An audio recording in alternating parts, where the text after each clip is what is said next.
When people think about Gettysburg, they usually picture soldiers, cannons, and battlefield monuments. But some of the darkest stories here aren't about soldiers at all. They're about children. Just a few blocks from the center of town once stood the Gettysburg National Homestead Orphanage, a place created after the Civil War to care for children who had lost their fathers in the fighting. In the years after the Battle of Gettysburg, thousands of families across the country were left shattered.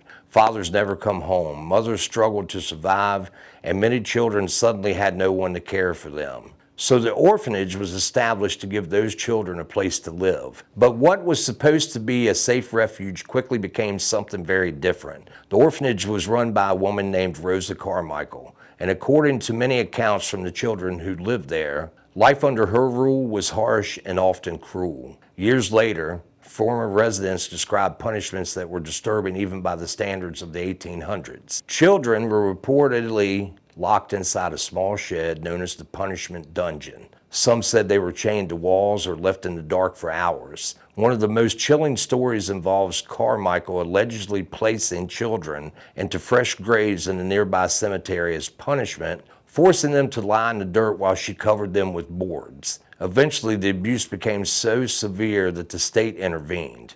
Carmichael was arrested and convicted of assault and cruelty towards the children in her care. But even after she was removed, the stories surrounding the orphanage never really faded away. Over the years, people visiting the site have reported hearing children's voices and laughter, even when no one else is around. Others have claimed to hear crying late at night or the sound of small footsteps running across empty ground. Some witnesses have even reported seeing shadowy figures of children standing near the old building before disappearing. Whether those stories are paranormal or simply the emotional weight of the past is something every visitor has to decide for themselves. But when you know the history of the place, it's hard not to feel like something lingers there. If you're interested in exploring the darker stories of Gettysburg's haunted past, we talk about places like the orphanage and many other chilling locations on our Blood on the Battlefield tour, which focuses on the more intense hauntings at the historic town. I'm Andy with Ghost City Tours, and this has been another tale from the tour.